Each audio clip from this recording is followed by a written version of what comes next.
Hi guys, Japan Genie here. Recently I made a video about a customer service experience I had in Japan. It was kind of a negative one, so naturally I wanted to follow that up with a positive experience. And this I think is more typical of what you can expect from customer service in Japan. The previous video I made, I spoke about how staff often aren't empowered to make decisions, which can at times affect customer service. And a lot of people talk about how Japan's system can be a little rigid.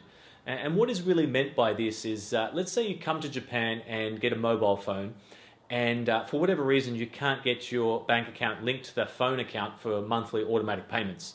Happened to me. So instead you have to go into the shop in person to pay your phone bill. So the process at the phone shop will be, hi, I'd like to pay my bill, and the staff will say, great, okay, fill in this form and show me your ID. Okay, no problem. You fill in the form, whip out your ID for verification, and then you get told, or sometimes they have an iPad or something and they can actually show you how much you owe. You pay it and that's done. Okay. Now, let's say after frequenting the same shop for 6 months, so you've been there, let's just say half a dozen times to pay your bill, let's say, you happen to forget your ID. There's a strong chance they won't let you pay your bill. Even though you're holding the phone in question and they've seen you a dozen times, a requirement is for them to inspect your ID before accepting the payment, which, unless you have a delightfully kind twin trying to pay your bill, does seem a little bit odd. So procedures and a lack of empowerment can at times make for a disappointing customer service experience. However, overall, people diligently doing their job, the politeness of staff, and their willingness to help you in ways that they can, for me, makes Japan's customer service stand out from the rest of the world. Recently, I went to Lawson's convenience store and bought some sushi. For around 450 yen, you get a small but satisfying sushi pack. I grabbed the sushi and a nice cafe latte, and since I was really hungry, I decided to eat in my car. It's a good thing I did, because as I bit and started to chew a piece of sushi, I noticed what I thought was a bone, quite a big bone, which is rare to find in sushi. In fact, the texture was more like plastic. I was getting a bit grossed out, so rather than gracefully remove the plastic, I kind of just spat a mouthful of food into my hand. It's not romantic and something you probably don't want to do on your next date.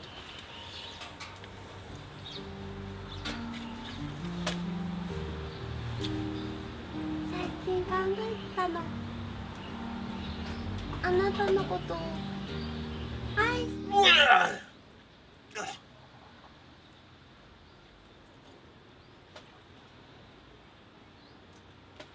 なんでもない。 As I sat there with this half-chewed handful of sushi, I realized I should probably complain.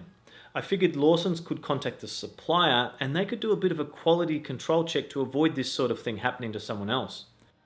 So I went back into the store, proudly holding my pile of half-chewed sushi like I was nursing a baby chicken, but people didn't want to paddle hold it.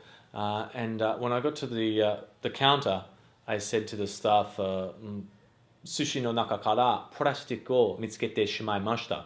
I regrettably found some plastic in my sushi, and of course she could see it, but she just sort of stood there looking for a moment, and for a minute there I thought she was going to actually take a bite of some fish that was sticking out from the pile, but she finally rushed from behind the counter and grabbed a new packet of sushi, came back and proceeded to apologize profusely and handed me the new sushi. I said to her, it's no big deal, don't worry about it. I just thought I should let you know, maybe you want to contact the supplier or that sort of thing, just so that there's less chance this sort of thing happens in the future. A couple of days later, I went back to the same convenience store, this time just to get an iced coffee, and the staff said it would be free because of my recent experience. And then they asked me to wait a few minutes, and they called the owner, and he wanted to come and apologize to me in person. A few minutes later, the owner arrived and said he was really sorry about what had happened and handed me a present. Awesome!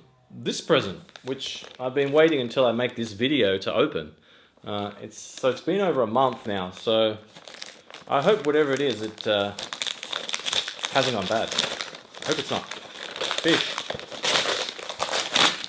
Oh, here we go. Okay. Delight is assortment of 3 kinds of brown-edged cookies of delicate taste. Delicate taste. Excellent. Some cookies. Fantastic.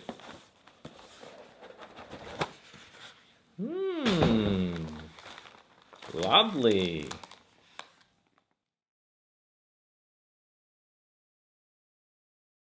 Now, there is actually a small twist to this story. About a month after the incident, I was at the store again and bumped into the owner, and he told me they actually investigated the object that I found in the sushi, and it turned out it was a squid bone.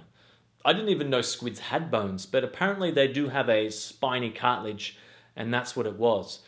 I must admit I was a little bit suspicious just because it was a perfect T shape, and it didn't seem like something that could be chewed through like I think cartilage normally is. But nevertheless, overall, I'm really satisfied with the way this situation was dealt with. They didn't lose me as a customer, but probably increased my likelihood to go back to the shop again. Would you go back? Would you buy the sushi again? Let me know what it's like in your city or country. I grew up in Melbourne, Australia, and if this sort of thing happened there, I probably wouldn't expect the present at the end. Maybe the replacement product, maybe a free coffee would be nice, but for the owner to come and meet me specifically and apologize and give me a present, yeah, for me that's the separator between Japan and a lot of other countries I've visited and the customer experiences I've had. But let me know in the comments below what it's like where you live. This has been Japan Genie. Thanks for watching. Japan.